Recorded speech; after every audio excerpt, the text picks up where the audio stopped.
Keby ste v piatok večer náhodou nemali čo robiť, môžete sa ísť prejsť na Prekestolen. Toto všetko musím odniesť, aby som vám mohol ukázať, aké to je byť na Prekestolene. Takto nejak vyzerá cesta na začiatku, cestou hore. Takže asi po 15 minútach šlapania prídete na prvú takú rovinku, kde si môžete odpočinúť. Dole vidíte parkovisko, kde môžete zaparkovať a tu niekde je rampa, kde sa platí parkovné. Príjemných 150 rokov, asi 15 €. Juhu. Takto vyzerá stúpanie číslo 2. Samé kamene, kamene a ešte raz kamene. Takto vyzerá rovinka číslo 2. Keď uvidíte túto značku, choďte týmto smerom. Ťažký život vlogera.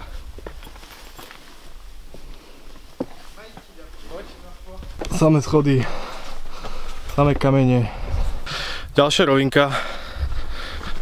Keď vidíte zhruba sem, ste v polovici cesty. To najhoršie máte za sebou. Áno, momentálna situácia. Vyzerá to takto nejako. Sme na polceste. Máme tu ďalšiu rovinku. Ďalšie schody máme za sebou. 950 metrov do cieľa. Ideme dole kopcom. Už sa to blíži. Už to cítim.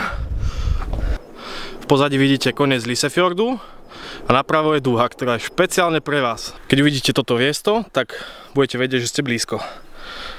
Výhľad číslo 221. Majú tu aj reťaze. Je to skoro ako na Slovensku.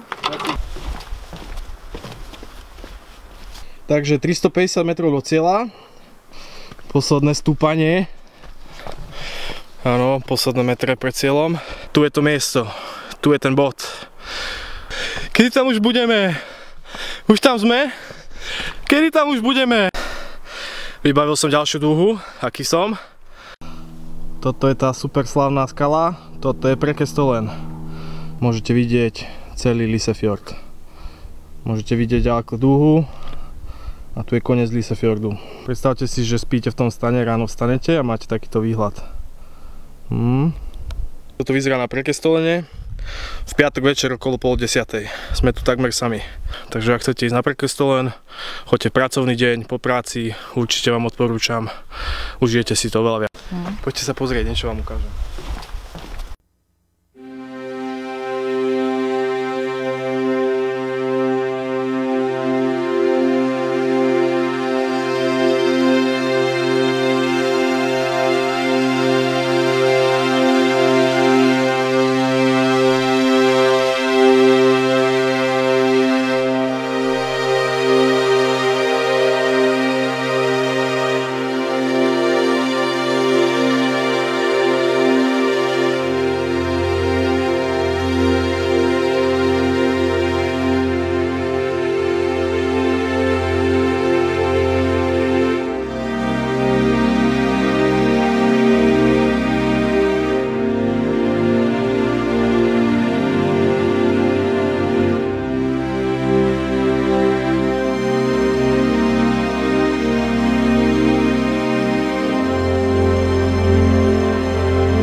A aby som nezabudol, odoberajte môj kanál.